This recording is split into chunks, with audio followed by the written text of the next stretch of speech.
오늘 다니엘서를 읽었습니다. 다니엘서 하면 여러분 제일 먼저 떠오르는 게 무엇일까요? 다니엘과 세 친구들의 영웅적인 신앙 경험들, 그런 게 떠오르죠, 그죠? 왕의 진미를 거절했는데 다른 소년들보다 얼굴이 더 윤택했더라. 그리고 지혜를 주셔서 다른 박사들보다도 10배나 뛰어난 지혜를 가졌더라. 이런 거. 또 하나님이 함께 하시니까 꿈도 해석하고, 또 믿음을 지킨다고 다니엘의 세 친구가 신앙을 지켜 풀무불 속에 던져졌지만 타지 않고 살아서 나왔다. 그래서 이 세 친구는 방백들이 되고 다니엘은 총리가 되고, 나중에는 다니엘은 총리 중에도 최고의 총리가 됩니다. 다니엘은 나중에 신앙 지킨다고 사자굴에 던져졌는데 거기서 죽지 않고 살아나고, 그래서 하나님이 그를 더욱더 높여주셨다. 우리 이런 이야기들 다니엘 하면은 늘 들어오던 설교고 생각나는 이야기들입니다. 예, 맞습니다. 다니엘이 그런 이야기를 하고 있고 우리에게 그런 교훈을 주는 게 분명 맞습니다. 그런데 다니엘서가 믿음의 용사들의 영웅적인 신앙 이야기를 하기 전에 더 근본적으로 우리에게 하고 싶은 이야기가 있습니다. 지금 방금 이야기한 것들은 부차적인 메시지입니다. 다니엘서의 1차적인 메시지는 하나님께 초점이 있습니다. 하나님은 역사의 주인이시다. 그 말을 다니엘서는 지금 하고 싶은 겁니다. 각 사건을 통해서 하나님이 역사의 주인이시다. 그 이야기를 하고 있는 겁니다. 다니엘과 세 친구는 왕의 진미를 안 먹었는데 어떻게 윤택해졌느냐? 하나님이 역사의 주관자시기 때문에. 다니엘은 어떻게 해서 다른 박사들보다 10배나 뛰어난 지혜를 얻게 되었는가? 하나님이 역사의 주인이시기 때문에. 어떻게 세 친구는 풀무보석에 들어갔는데 살아서 나올 수 있었느냐? 하나님이 역사의 주인이시기 때문에 그렇다는 거죠. 느부갓네살 왕이 꿈을 꿨는데 아무도 해석을 못합니다. 근데 어떻게 다니엘은 해석할 수 있었을까? 하나님이 역사의 주인이시기 때문에. 그리고 그 꿈의 내용조차도 하나님이 역사의 주인공이라는 것을 드러내는 꿈의 내용입니다. 이 한 사건 한 사건이 다 하나님이 역사의 주인이시라는 사건을 우리에게 드러내 보여주는 것입니다. 하나님이 역사의 주인이시다. 우리가 사람을 드러내기 전에 하나님을 먼저 드러내야 됩니다. 그리고 이어서 우리 신앙의 영웅들의 믿음을 우리가 본받아야 되겠는데요.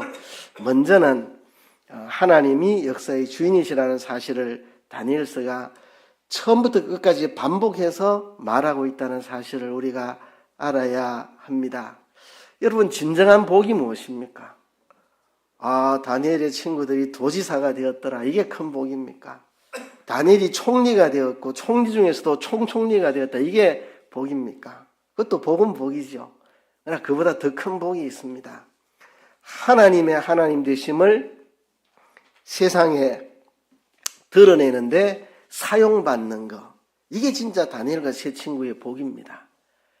포로로 끌려가가지고 세계를 지금 쥐락펴락하는 느부갓네살의 그 권세 아래에 있으면서 진정한 역사의 주인은 느부갓네살 네가 아니고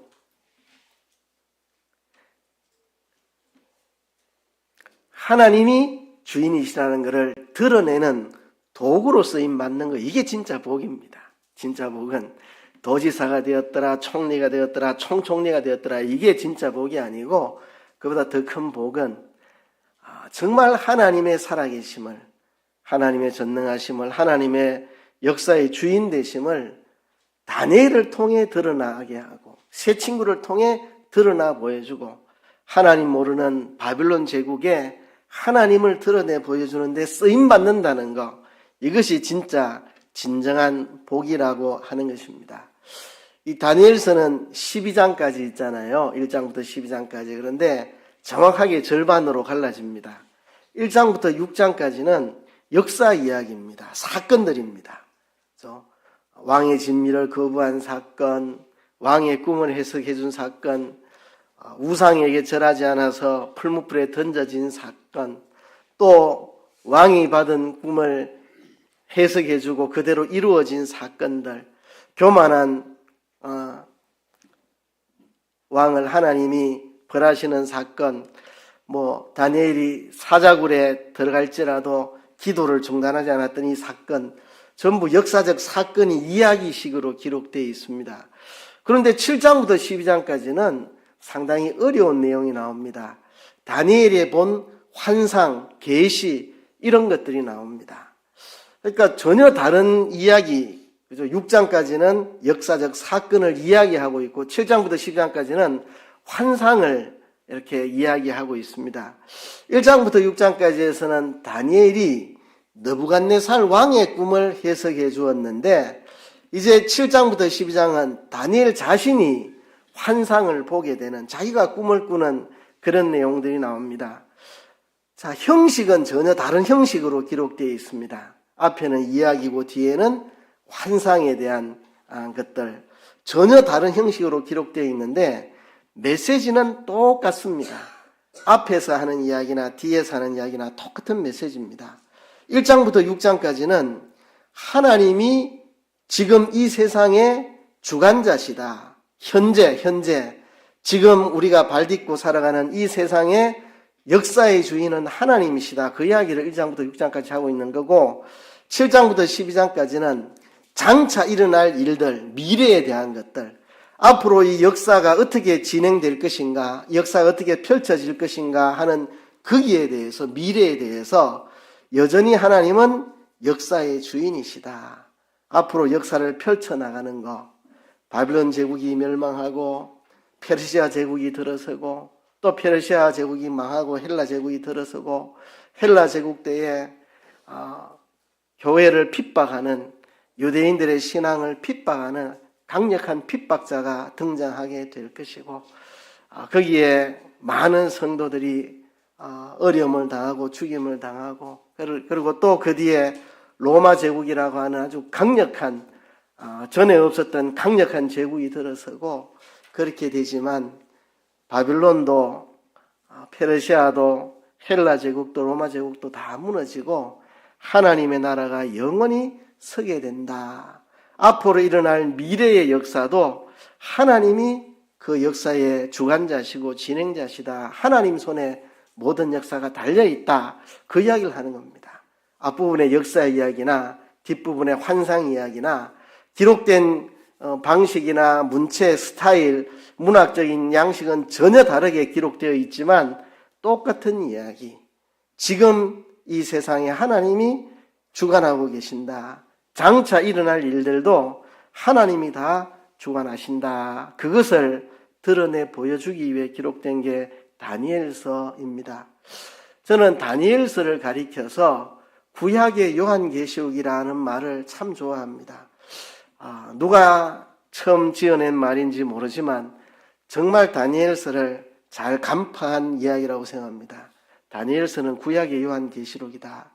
다니엘서가 기록된 배경과 요한계시록이 기록된 배경이 똑같습니다. 다니엘서는 어떤 배경에서 기록됐습니까? 유다 나라가 하나님께 범죄해서 하나님이 징계로 바빌론에 포로 잡혀가게 하시는데 바빌론 제국 군대들이 와서 예루살렘 성을 포위하고 성벽을 허물고 들어와서 사람들을 잔인하게 죽이고 성전을 박살내고 불태우고 예루살렘 성을 불지르고 완전히 황폐하게 했습니다. 그리고 그들을 포로로 저 머나먼 땅 바빌론으로 포로로 끌고 가 버렸습니다. 이들은 충격입니다. 여호와 하나님의 성전이 어떻게 저 하나님도 모르는 저 이방인들의 군합발에 짓밟히는데 하나님은 아무것도 못하시는 것 같고, 저 하나님 모르고 우상 섬기는 바빌론의 이방 군대들이 성전 문을 열고 들어오고 휘장을 찢어내고 성전 기구들을 박살을 내고 지성소에 군합발로 짓밟고 들어가는데 어떻게 지성소에 계신 하나님 그들을 벌하지 않고 하나님 침묵하시는지 그들에게는 충격이었습니다. 그들은 이제 하나님이 이 백성을 완전히 포기해 버리시는가? 어째서 우리에게 이런 불행한 일들이 일어났는가? 이제 우리는 앞으로 어떻게 될 것인가? 과연 하나님이 우리를 내어 버리시는 건가? 이제 우리는 끝장인가? 정말 하나님이 살아 계시기나 한 것인가? 포로 잡혀간 유다 백성들이 그런 의문 속에 있습니다. 어쩌면 다니엘과 세 친구도 그런 의문이 들었을 것입니다. 진짜 하나님 살아계시나? 진짜 하나님 전능하시나? 진짜 하나님 우리 사랑하시나?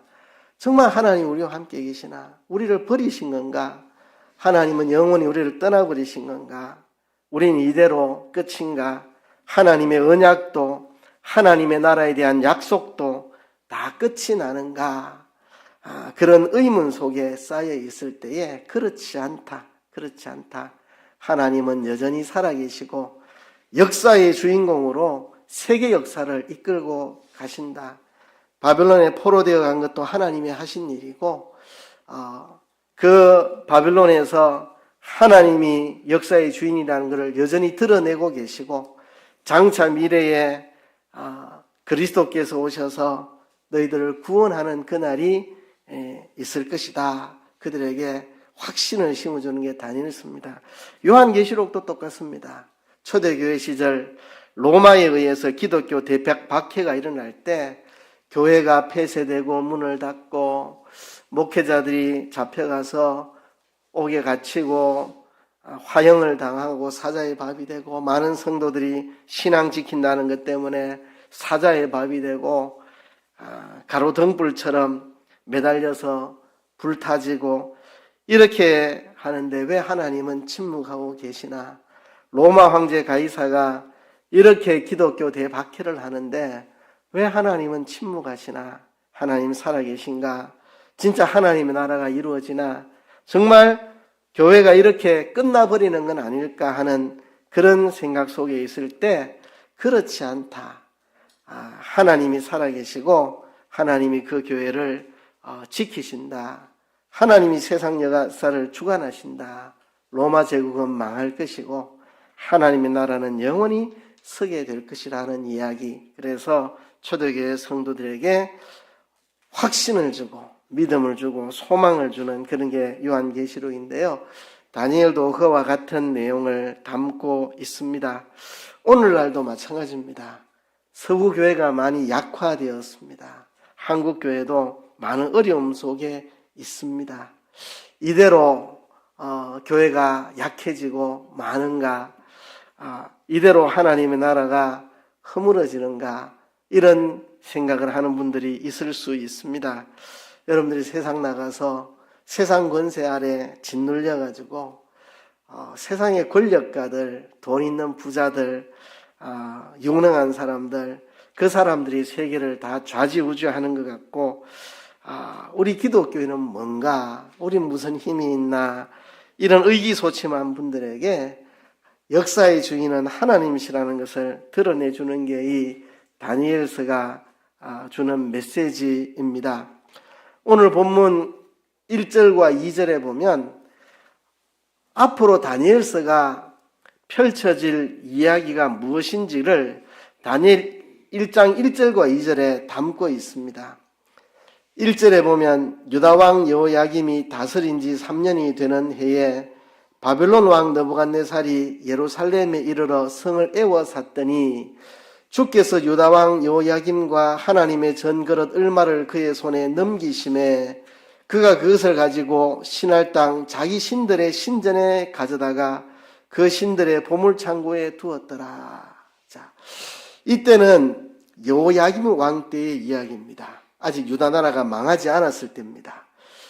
바벨론의 침략에 의해서 바벨론 1차 포로로 끌려갈 때입니다. 나라는 아직 안 망했고 일부 사람들이 포로로 끌려갔습니다. 주로 왕족과 귀족들이 포로로 끌려갔는데 그때 다니엘이 포로로 끌려갑니다. 다니엘도 왕족 아니면 귀족입니다. 그래서 1차 포로 때 소수 정예 왕족 귀족들을 바빌론에서 잡아갔는데 그때 이제 바빌론에 다니엘이 잡혀갔죠. 근데 이때가 여호야김 왕 때인데요. 이 사건을 이렇게 기록하고 있습니다. 상당히 묘한 표현을 쓰고 있습니다. 주께서 유다 백성들을 또 그 성전 기구들을 느부갓네살 왕에게 붙이셨다고 기록을 하고 있습니다. 이것은 이중적인 의미를 가지고 있습니다. 이 사건은 이스라엘에게는 하나님의 심판의 역사고 유다 백성들의 하나님의 심판의 역사고 느부갓네살 왕에게는 하나님의 주권을 알려주는 말씀입니다. 느부갓네살은 자기가 권능이 있어서 자기의 힘으로 예루살렘을 점령하고 포로로 끌고 갔다고 생각을 하지만 다니엘서는 분명히 말하고 있습니다. 다니엘서는 2절에 주께서 유다 왕 여호야김과 하나님의 전거릇 을마를 그의 손에 넘기심에 느부갓네살 왕이 위대해서 유다 나라를 정복하고 사람들을 잡아가고 성전 기구들을 빼앗아간 게 아니고 주께서 느부갓네살의 손에 붙이신 것이다. 이 사건의 주인공은 느부갓네살이 아니고 하나님이시다는 것을 1절과 2절에 선언을 합니다. 지금 모두가 충격에 빠졌습니다. 어떻게 유다 나라가 저 이방 나라 바빌론에게 멸망당하고 포로로 끌려갈 수 있는가 충격에 빠져 있는데 다니엘서는 분명히 밝힙니다. 주께서 유다 백성들과 성전 기구 얼마를 느부갓네살 손에 붙이신 것이지 느부갓네살이 훌륭하고 위대해서 포로로 잡아간 것이 아니라는 사실입니다. 자, 여기 보면 하나님 편에서는 분명히 주께서 느부갓네살의 손에 붙여준 것인데 느부갓네살은 그렇게 생각하지 않습니다. 빼앗아 온 것을 가지고 신할 땅 자기 신들의 신전에 가져다가 신들의 보물창고에 두었다고 말합니다. 자, 이게 무엇을 뜻합니까? 이제 고대에 전쟁이 일어나면 어느 나라가 다른 나라를 이겼다는 것은 우리 신이 저쪽 나라의 신을 이겼다고 그들은 생각했습니다. 그래서 전쟁에 승리하면 상대편의 신전에 가서 신상을 빼앗아 와서 고국으로 가져가서 자기 신의 묘에다가 그 신상을 둡니다. 그 말은 우리 신이 너희 신보다 센 신이다. 우리 신이 너희 신을 이겼다. 너희 신이 우리 신에게 복종했다. 그래서 너희 신의 신상을 가지고 와서 우리 신의 신전에 둔다. 그래서 너희 신은 우리 신의 한 수 아래다. 이런 것을 증명하듯이 지금 느부갓네살이 예루살렘을 점령해 보니까 신상이 없습니다. 신상이. 여호와 하나님은 신상이 없습니다. 하나님은 눈에 보이지 않고 형상과 모양이 없는 영원하시고 자존하신 하나님, 여호와의 신상을 찾을 수가 없습니다. 그래서 신상 대신에 성전 그릇을 빼앗아 가져가서 성전 그릇을 자기 신전에 두므로 내가 이스라엘의 하나님 여호와를 이겼다. 내가 이스라엘 하나님 여호와보다 세다. 우리 신이 이스라엘의 하나님 여호와보다 센 신이다. 이거를 증명하기 위해서 성전 그릇에 빼앗아 온 것을 자기 신전의 보물창고에 두었습니다. 그래서 하나님은 분명히 하나님이 유다 백성들을 징계하시기 위해서 포로 잡혀가게 하신 것인데 느부갓네살은 착각합니다. 내가 여호와를 이겼다. 내가 여호와보다 세다. 우리 신이 여호와보다 강한 신이다. 이렇게 혼자 착각을 하고 있는 것입니다. 자, 그래서 이 1절과 2절이 암시하는 게 뭐냐 하면 앞으로 다니엘서 12장까지 계속 전개되는 이야기가 뭐냐? 여호와가 역사의 주관자냐? 느부갓네살이 역사의 주관자냐? 이 싸움을 하는 내용입니다. 1절과 2절이 우리에게 말해주는 거, 역사를 놓고 하나님은 내가 역사의 주인이라고 하시는데 느부갓네살은 자기가 역사의 주인이라고 생각하고 자기 신이 나로 하여금 온 세계를 정복하게 했다고 이렇게 생각하고, 이 두 사이에 대결이 벌어지는 게 이제 1장부터 12장까지의 모든 내용입니다. 이 싸움은 누가 세상의 주관자냐, 이 싸움입니다. 계속 그 싸움이 벌어집니다. 느부갓네살은 끝까지 자기가 세상의 주관자라고 주장하다가 한 대 얻어맞고 여호와 하나님이 역사의 주인이라고 고백하고 굴복하는 내용들이 계속해서 기록되어 있습니다. 오늘 본문에 보면 이제 유다 나라에서 포로로 끌려온 이 소년들이 결단을 합니다. 어떤 결단을 하느냐? 왕의 진미와 포도주를 먹지 않기로 결단을 하는데요. 지금 이 소년들이 가지고 있는 외적인 조건들을 보면 이렇습니다. 3절에 보면 이들은 이스라엘 자손 중에 왕족이나 귀족들입니다.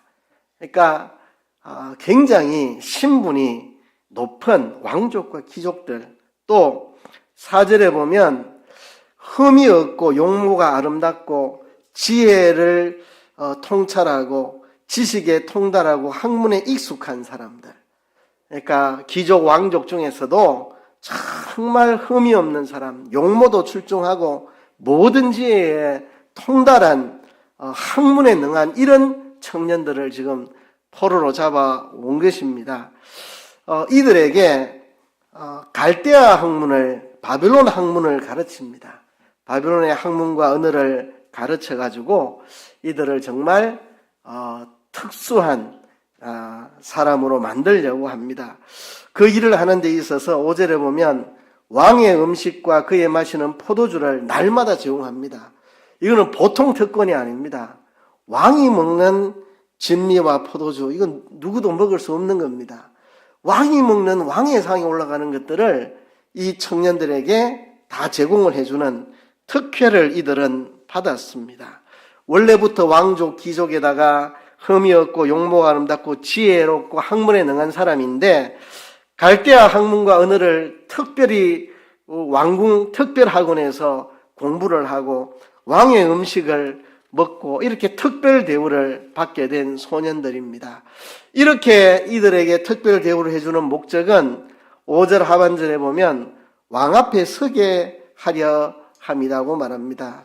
그들은 왕 앞에 서게 될 것이더라. 이제 왕이 사용하는 왕의 사람, 왕의 관리들을 만들기 위해서 이렇게 한 겁니다. 지금 느부갓네살이 이 소년들에게 이렇게 한 궁극적인 의도가 뭐냐 하면 철저히 자기 사람 만들려고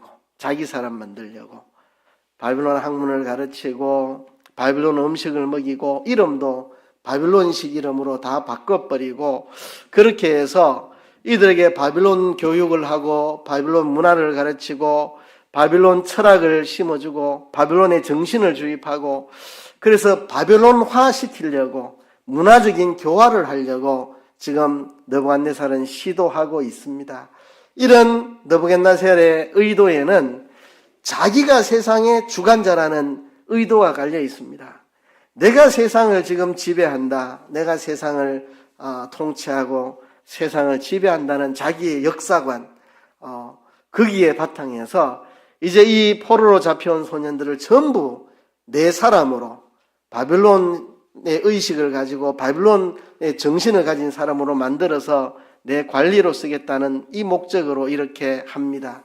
근데 다니엘과 세 친구는 왕의 학문도 배웠고 왕의 주는 의복도 입었고 왕이 이름을 바꾸니까 이름도 바뀌었고, 그렇지만 왕이 제공하는 그 최고의 음식을 거절을 했습니다.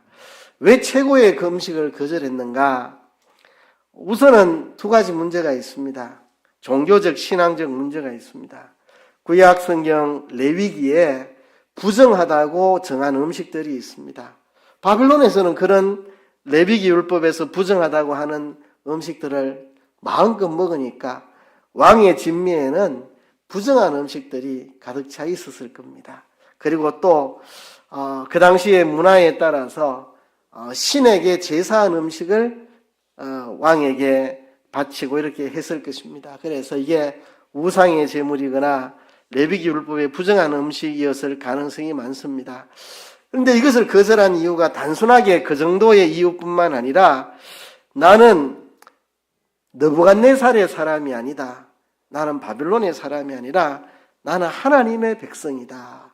나는 하나님의 역사의 주관자로 믿는 사람이라는 것을 드러내는 그런 목적을 가지고 이 다니엘과 세 친구가 왕의 진미를 거절합니다.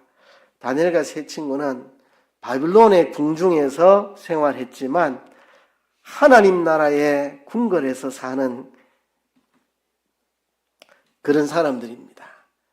정말 대제국 바빌론의 궁중에서 살아도 그 정신은 나는 하나님 나라의 궁중에서 하나님을 모시고 살아가는 사람이다. 그것을 드러내기 위해서 이 세 친구들은 왕의 진미와 포도주를 거절했습니다. 이 세 친구가 하나님이 역사의 주인공이라는 것을 믿지 않았다면 왕의 진미와 포도주를 거절을 못했을 겁니다. 정말 느부갓네살이 역사의 주인공이라고 믿었다면 다니엘과 세 친구도 굴복하고 그냥 왕의 진미를 먹었을 겁니다.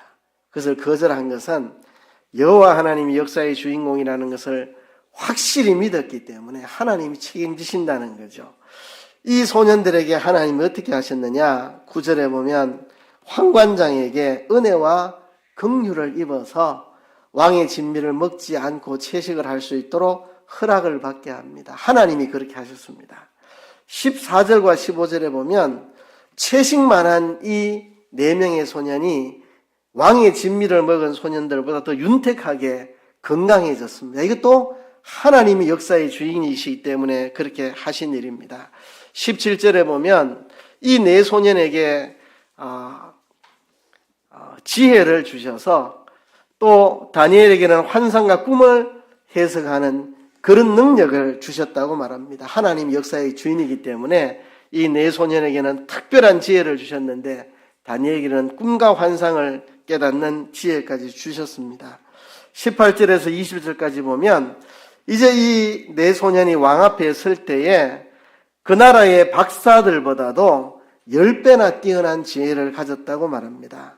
이것이 무엇을 말합니까? 하나님이 역사의 주인이다. 느부갓네살 왕이 자기가 세상의 주관자라고 생각을 하고 이제 포로 잡아온 왕족 귀족들, 똑똑한 청년들, 내가 바빌론 옷을 입히고 바빌론 학문과 언어를 가르치고 왕의 진미를 먹여서 완전히 이 사람을 내 사람 만들겠다고 그렇게 했는데 그 왕의 진미와 포도주를 거절한 4명의 이 소년들이 왕의 진미와 포도주를 먹은 모든 소년들보다 훨씬 윤택해질 뿐만 아니라 다른 사람들과 비교할 수 없는 탁월한 지혜를 얻게 하신 것, 하나님이 역사의 주인이지 느부갓네살이 역사의 주인이 아니라는 것을 분명히 보여주는 겁니다. 왕의 진미와 포도주를 거절한 4명의 소년과 그것을 받아먹은 다른 소년들과 무엇이 차이가 납니까? 다른 소년들은 역사의 주인은 느부갓네살이라고 생각하는 거죠. 그러니 이제 우리는 꼼짝없이 해서 느부갓네살 시킨 대로 해야 된다. 이게 레위기 율법에 어긋나는 음식이든 말든 이게 우상에게 바쳐졌든 말든 지금 우리는 느부갓네살의 말을 따라야 된다. 지금 여기는 느부갓네살이 모든 걸 마음대로 하고 모든 주권은 다 느부갓네살에게 있고 느부갓네살이 살리기도 주기도 하니 우린 그의 말을 들어야 된다 하고 왕의 진미를 먹은 소년들이 대부분이고 천만의 말씀, 역사의 주인은 하나님이시다. 우리는 그 역사의 주인이신 하나님의 말씀대로 산다 하고 왕의 진미를 거절했던 이 소년들이 황관장의 은혜를 잊기도 하고 또 더욱 윤택해지기도 하고 더욱 지혜롭기도 해진 이 모든 것은 느부갓네살이 역사의 주인공이 아니라 여호와 하나님이 역사의 주인공이라는 것을 드러내 보여주는 사건입니다. 그래서 다니엘과 세 친구가 정말 받은 복은 도지사가 되었다, 국무총리가 되었다 이런 것보다도 하나님의 하나님 되심을 그들을 통해 세상에 보여주고 나타냈다는 것. 대제국 바빌론의 궁중에 느부갓네살이 감탄할 만큼 왕의 진미를 거절한 4명의 소년이 다른 박사들보다 10배나 뛰어난 지능을 가지는 것으로 감탄하게 만드는, 느부갓네살의 입이 떡 벌어지게 만드는 하나님이 역사의 주인공이라고 하는 것을 우리에게 가르쳐 주고 있습니다. 다니엘과 세 친구의 몸은 바빌론의 궁중에 있었지만 이 네 친구의 생각은 하나님의 궁정에서 살아가는 사람이었습니다. 느부갓네살 왕의 궁전에서의 삶이 하나님의 궁전에서의 삶처럼 되었습니다. 우리가 그렇게 사는 겁니다. 우리가 이 땅에 발 딛고 살아가지만 우리는 하나님 나라의 왕자와 공주들로서 하나님의 백성으로 이 땅을 살아갑니다. 이 세상 사람들과 똑같은 옷을 입고 똑같은 음식을 먹고 똑같은 말을 쓰고 똑같은 직장에 다니고 똑같은 공부를 하고 하지만 우리는 하나님의 백성이다. 하나님이 역사의 주관자시다. 이것을 믿고 살아가는 것입니다. 다니엘서에는 세 종류의 사람들이 나옵니다. 나는 어디에 속하는 사람인가 한번 생각해 보세요. 첫째는 느부갓네살 왕입니다. 이 사람은 두려움이 없는 사람입니다. 두려워할 줄 모르는 사람. 자기가 신이나 된 것처럼 거의 자기를 신격화하고 자기를 믿고 살아가는 사람. 내 마음대로 세상을 다 호령할 수 있다. 내 뜻대로 세상을 움직일 수 있다. 자기를 거의 신적인 존재로 여기고 두려움 없이 살아가는 사람. 느부갓네살 왕. 두 번째는 환관장과 같은 사람. 왕을 두려워하는 사람. 왕을 두려워하는 사람. 또 다니엘 외에 나머지 소년들과 같은 사람. 왕을 두려워하는 사람. 왕을 의식하고 어쨌든 왕 앞에 잘 보여야 되겠고 왕이 시킨 대로 해야 되겠고 환관장도 그렇고 다니엘과 세 친구 외의 사람들도 그렇고 그런데 다니엘과 세 친구는 하나님을 두려워하는 사람, 그렇죠? 하나님을 의식하고 살아가는 사람, 하나님을 자신의 주인으로 모시고 하나님을 의식하고 하나님을 두려워하고 하나님이 역사의 주인공이시다. 하나님 기쁘시게 살아야 된다. 하나님 마음에 맞게 살아야 된다. 왕의 마음에 어긋나더라도 왕하고 틀어지더라도 나는 하나님의 뜻대로 살아간다. 이렇게 뜻을 정한 사람들. 내가 바빌론에서 바빌론 옷을 입고 바빌론 문화를 배우고 바빌론 학문을 배우지만 나는 하나님의 백성으로 하나님을 역사의 주관자로 모시고 하나님을 나의 주인으로 모시고 살아간다. 그런 뜻을 정했던 사람들입니다. 오늘 우리들도 그런 뜻을 정했으면 좋겠습니다. 우리가 세상에 발 딛고 살아가지만 난 하나님의 사람이다. 하나님이 역사의 주관자시다. 하나님이 모든 것을 주관하고 계신다. 나는 그 하나님의 뜻대로 순종하며 살아가겠다. 세상을 두려워하지 않고 왕을 두려워하지 않고 내 위에 있는 어떤 세상의 것들 두려워하지 않고 하나님을 두려워하는 이런 사람으로 나는 살겠다. 이게 세 친구의 결심입니다.